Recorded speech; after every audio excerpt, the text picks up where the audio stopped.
God bless everybody. Today it's January 31st of 2025, and I just wanted to bring this to your attention. This possibly could be a recurring event.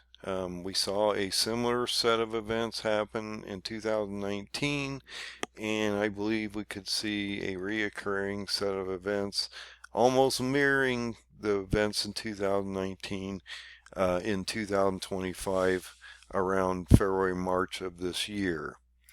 Now, I have brought this up in other videos that I thought that this set of events could reoccur because I was starting to see a pattern for them, and we'll see how it plays out. Now, I don't know if anything's going to happen, but with the way things are lining up, I thought it is a possibility, so I wanted to bring this possibility to your attention. So there's some news reports coming out that Trump possibly intends to withdraw our U.S. troops from Syria. And I've linked these links here so you can go out and actually look at the articles. And the reason this is important is we saw a similar event happen in October of 2019. And so what happened was on October 6th of 2019, we had a phone call between President Donald Trump and Turkish President Erdoğan. So during this conversation on the phone, what happened was the United States did a partial withdrawal from Syria. And what happened right after that was Turkey invades and sets up two 30-mile buffer zones in Syria and Iraq against the Kurdish group, the SDF, because they believe they're terrorists. And what happens is on October 9th, 3 days later, we see Turkey actually start a military operation called Operation Peace Spring, which is actually their third military operation. They've been doing this for a while now, but this was a new operation, happened 3 days after Trump pulls the troops in 2019, and then something extremely extraordinary happens right after that. We start to see COVID-19 reports coming out of China in mid-October. So in my opinion, and I'm speculating here, I'm hoping this doesn't reoccur. We'll see what happens. If it does, we're in the seals and sorrows and birth pains, so we shouldn't be surprised if it does. And I think the event in 2019 was just a sample of what we were going to see in the future. So this possible pandemic that's getting ready to hit us as we move into 2025 could be much worse than the original one in 2019. So if Trump pulls the troops in February, March of this year of 2025, I believe that Erdoğan will fill that vacuum immediately. And with that invasionary force, which I think will end up in Lebanon around March of 2025, we will see another global pandemic breakout because it's mirroring exactly a similar thing that happened in 2019. Now, I may be wrong. I'm only speculating. But if you are in the sorrows and birth pains as we're getting ready to go into an antichrist phase as the world is collapsing around you, this is a high probability. So if you are in the last week of Daniel, which I do believe we are, I believe it's within this last Shemitah cycle between 2022 and 2029. We'll see how this turns out. Like I say, I'm not dogmatic in my ways. I'm just giving you my analysis as I see it. You may or may not agree with this. We have to be looking at the seals of Revelation in Revelation 6. The first four are the ones that I really want to really concentrate on here because it matters to us now. In my opinion, as I've said, the white horseman is Erdoğan of Turkey, and that he's going to consume or take over the Middle East, or about approximately a quarter of the planet, or that area of the world.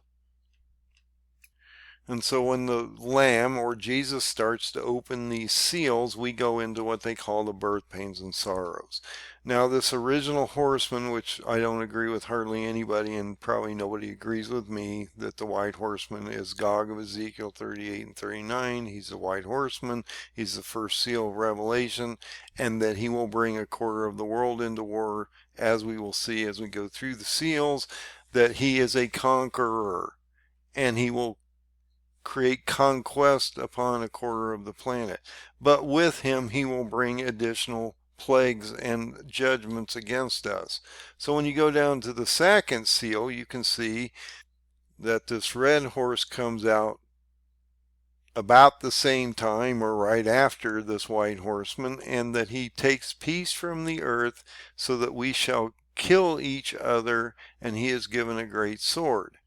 When Jesus breaks this third seal, we see a black horse come out. He has a pair of balances in his hand. So if you're possibly moving into a beast system and an antichrist system as you move forward, you're going to watch this economic system collapse, which is sort of what he's talking about here. It's a depressionary system. It's a stagflation system. It's probably hyperinflationary all at the same time, and you're going to have supply issues with some commodities that will be really hard to find, and other things that you won't care to find because it won't matter anymore. You'll just be worried about feeding your families and things like that. But when you get into the fourth seal, this is extremely important because you get into the pale horse. And on him sits death, and hell follows him. And he gives him the power upon a quarter of the earth, which I equate to the white horseman bringing all this misery on us, and then he bringing in these additional horsemen and plagues and stuff, so that we can see that the earth, a quarter of the earth, is being affected by not only the sword, but by hunger and by death, which would also bring on plagues and famines and other types of things. And also the beasts of the earth would allow, possibly, because we have 8 billion people in the planet right now in general, 2 billion people to be affected by this. So by the time he hits the fifth seal and the martyrs are asking, why are you not revenging us for all this destruction in the first 4 seals here, he does create that judgment on the wicked, or the leader of Gog, which is the first horseman. So like I say, if Erdoğan is Gog of Ezekiel 38 and 39, he's the white horseman. He'll bring a quarter of the world into war, and then he will be decimated on a 6th seal, and all 10 nations will be destroyed. That takes you into a 7th seal, about a half an hour of silence, into a trumpet phase. And once you get through the first 4 trumpets, which devastate a third of the planet, which probably affects another 2 to 3 billion people, you end up in the 5th trumpet with a bottomless pit opening, and the 6th trumpet with a rising of an antichrist for 1260 days or 3.5 years, to a rapture event on the Feast of Trumpets of September 10th of 2029, based on this Shemitah cycle in this strong generation of the Jews. We would start that on the Feast of Trumpets, and we would be raptured, in my opinion, based on my Paradigm 2030 chart. So the question I've been trying to get at here is, if Trump pulls the troops in 2025, around February, I believe, is when this would happen, that would allow Erdoğan to do an invasion in March of Lebanon by 2025. But this would potentially bring in another pandemic upon the world. And in my opinion, because we're in the sorrows and birth pains, moving into potentially something that's going to affect a quarter to a half of the planet as we move into the next year and a half, that I believe that this next global pandemic is going to be much more extreme than the one before. We'll just have to see how that happens. And I hope it doesn't happen, because I don't want to see this carnage on the human population. But if we are in the birth pains and birth pains sorrows, if you're in the seals right now, there is a high probability that you could see a similar set of events from 2019 happen in 2025. So I just wanted to bring it to your attention. I don't know if anything's going to happen. I don't want it to happen. But if we're in this last week of Daniel, in the last 7 years, in this Shemitah cycle between 2022 and 2029, going into a potential rapture event of September 10th of 2029, and I'll give you the date stamp right now, because I always try to at least give you the date stamp on how many days you need to have oil in your lamp. You're at 1683 days. So just be safe, get right with the Lord Jesus. The only open door is through the Son of God, which is Jesus. You have to believe in the Son to find the open door. So God bless, be safe out there, and just keep your eye on this.